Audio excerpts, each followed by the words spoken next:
د پښتو ژبې د شعر او ادب ګرانو مینوالو السلام علیکم ورحمت الله وبرکاتو.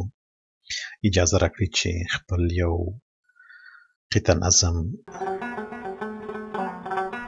ستاسې درانه حضور ته وړاندې کړم. هیله ده چې د خوښۍ او قبول وړ مو وګرځېدلی شي. د نظم عنوان دی مسافري.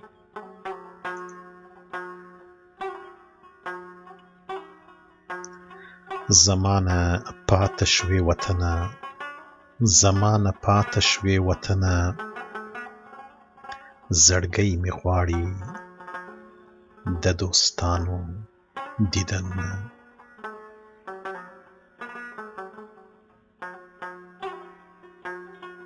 زمانه پاته شوې هلمنده، زمانه پاتې شوې هلمنده، زړګی مې غواړي د یارانو مجلسونه.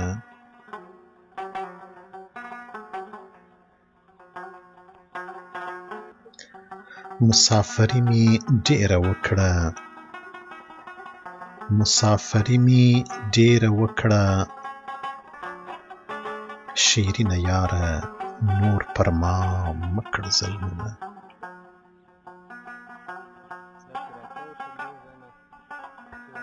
مسافرۍ مې زړه نری کړ، مسافرۍ مې زړه نری کړ، اوس دا اوږدې شپې په ژړا کې تېرومه.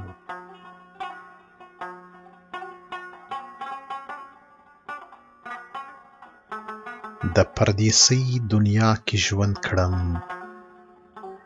د پردیسۍ دنیا کې ژوند کړم، خندا مې نشته دی د اوښکو بارانونه.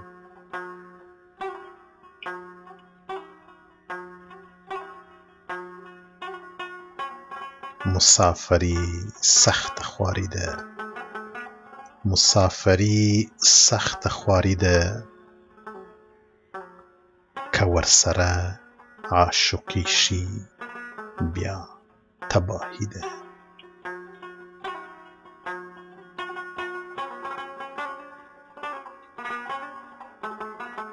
هم عاشقي هم پردیسي شوه، هم عاشقي هم پردیسي شوه، خالقه ربه دا بدوا د چا دې ومنله.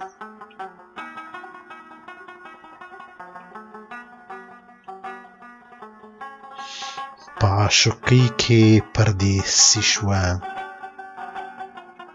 په عاشقۍ کې پردیسي شوه، راحت مې نشته رنګارنګ مې دي دردونه.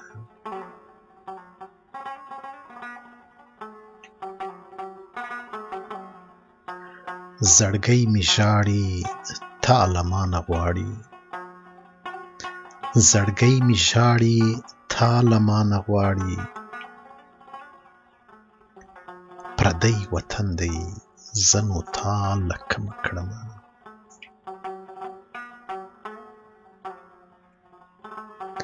نه په وعدو نه په زارو باندې صبرېږي، نه په وعدو نه په زارو باندې صبرېږي، هغه پر تا باندې مین دی مړ به شمه.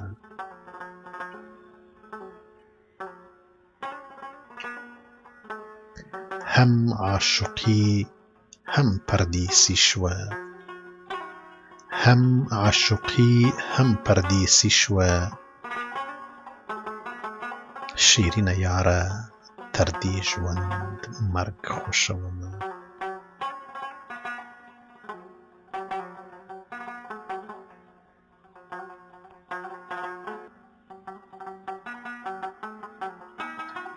بس کړه ای نیکزاده نور مه ژاړه، بس کړه ای نیکزاده نور مه ژاړه، مولا همیش د ځورېدلو مدد کړینه. ستاسې د توجه نه یو جهان.